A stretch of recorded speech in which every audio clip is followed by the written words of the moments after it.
Hello, my name is Josh and welcome to theartofmoneysaving.com, to this video all about the minimum wage in the UK. Now if you're new to my channel, big welcome to you. I'm a professional musician and I talk about all things personal finance related, so big welcome to you.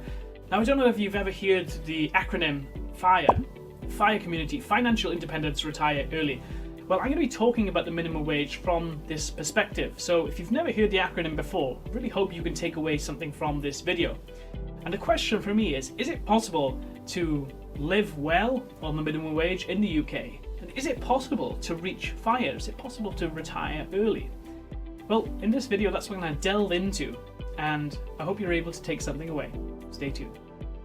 So the minimum wage for over 25s is called the National Living Wage, and it rose by 6.2% in April 2020 under the Boris Johnson government. Some people would say that's a welcome change, others would say it's not enough. But that's besides the point. It's £8.72 an hour, and if you're working roughly 38 hours a week, you're looking at just shy of £16,000 gross a year. Now the personal tax allowance is £12,500 a year, so you are going to be taxed on anything above that amount. So you're looking at a salary between 12,500 and 16,000, somewhere in between that amount there. And my question for you is that a lot of money? And I'm sure that this answer is going to mean something for every different individual. I have two minds about it. In one way I think, well actually, £16,000, I could be frugal and I could maybe make some harsh decisions, some difficult decisions and live off that. And then the other part of me thinks, well, that's not really a lot of money, is it? And that's not going to get you very far. Of course, this is all dependent on where you live in the country and what your spending habits are, whether you have dependents, a family, a house, a mortgage. There's lots of different things to consider. There's a little book that I've been reading at the moment, and I want to share an excerpt from the book with you in the hope that maybe puts a different spin on this matter. Now, this book is about becoming an everyday millionaire. So perhaps that doesn't seem achievable to someone who's on the minimum wage. Maybe you just feel like you're scraping by. But I love reading these books. I'm not a millionaire myself, but I find them very encouraging to keep you aligned, to keep you realizing where you want to be in the future and what your goals are, where you want to travel to. So I'm going to share two clips with you from this little book. They're fairly short, so bear with me. It says, listen, there's absolutely no reason why someone with the right information shouldn't retire with at least $1 million in net worth. That's a very powerful statement right there. It doesn't matter where you live or what you do. It doesn't matter what your parents have or don't have. It doesn't matter if you'll get an inheritance or not.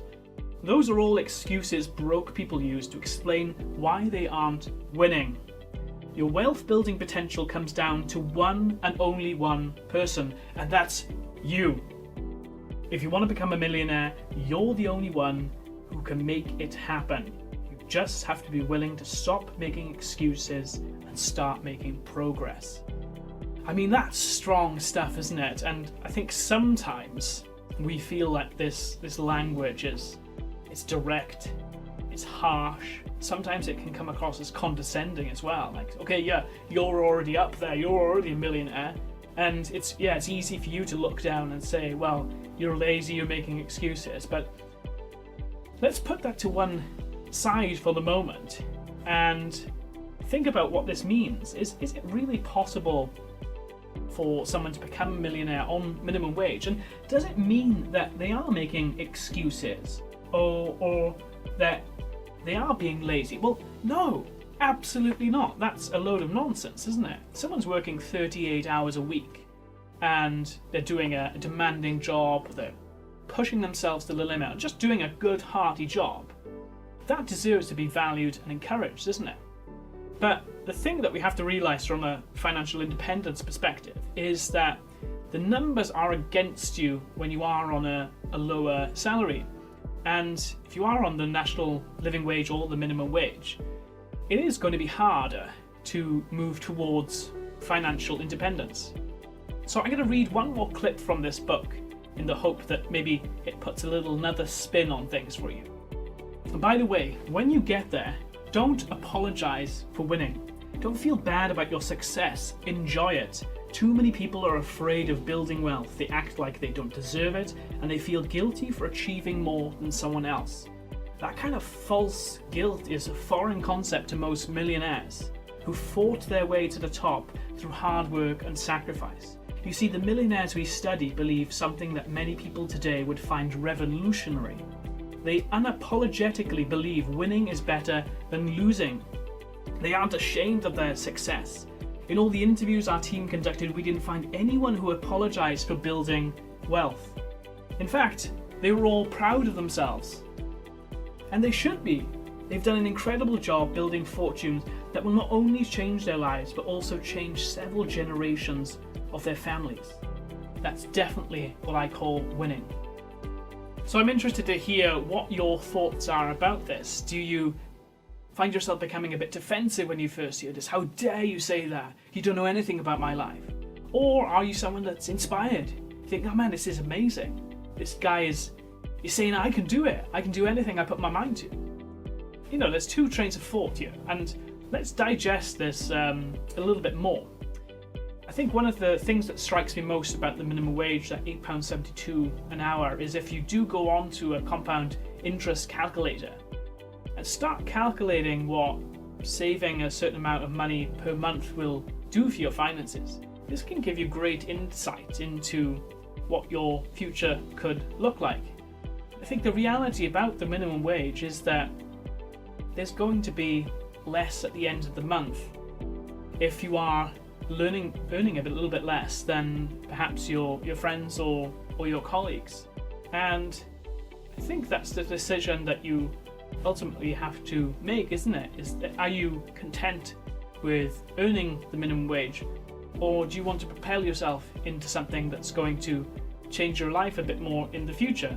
Now, that's not to demonize at all people that are on the minimum wage and are working hard and doing their job. But if you are wanting to move towards financial independence and financial freedom, that extra £100 a month can be really transforming, actually, for your finances. So one thing we obviously have to touch on with the minimum wage is the difference in mentality. So Eastern European workers, I mean, it's very well known that Eastern Europeans come to the UK and they get a 0 hours contract, minimum wage job. And it's very interesting, isn't it? The difference in mentality, the almost abundance mentality that folks from the Eastern Europe have when it comes to their salary. And they often live so frugally in the UK that they're able to send money home to their country at the end of the month and to help their family out and whatnot. And I think it's a really interesting thought, isn't it? And the British thought is something a little bit different, isn't it? Maybe we fall into the trap of thinking, well, that's not enough. Maybe we fall into the trap of thinking, well, I'm not earning, if I'm on minimum wage, I pay my rent, I've only got a couple of £100 at the end of the month. Well, I may as well enjoy it, and live life to the full. But maybe there's something to be learned from our European friends there. If you are interested in doing other things and looking at alternatives to make money, then you can check out some of my other videos. There's one that I've done on side hustles, for example, and I talk about 5 side hustles that have made me money during the lockdown. And my worry for folks that are on the minimum wage is that if you are living paycheck to paycheck, you leave yourself no margin for error at all. And I think that's been one of the toughest things about coronavirus, isn't it? Is that it's exposed people that maybe were living paycheck to paycheck and has thrown them into an even more difficult situation. And I think that's really, really awful. But maybe some good can come out of that. If you happen to have an extra £100 a month, maybe that's a big ask for someone on minimum wage, but just let's use this as an example. £100 a month, and you invest that into the market from the ages 20 to 65, returning a rate of 7%, which is typically, on average, what the stock market tends to return. Well, after that 45-year period, you'd have £381,471, which may sound like a lot of money to you, right? And I mean, that is a lot of money. But what you have to realize is then if you go on to live for 30 years, you break that down annually, that's only £12,715 a year. So think about, how are you going to live in your retirement? It's sometimes a sobering thought, isn't it? And I really feel this at the moment because I'm a musician. Theatres are absolutely closed, in the UK at least. The consistency to do it, and that's the hard part, isn't it? It's the journey. Delaying that gratification is sometimes hard because we like to live in the moment. It's not fun putting your money aside and just saying, well, I'll leave that there for 45 years. Boring, right? Well, there is power in consistency, and we can see that from this example, the £381,000. Just £100 a month. That's quite some transformation there. This is theartofmoneysaving.com. My name is Joshua. Thank you for tuning in. Ciao.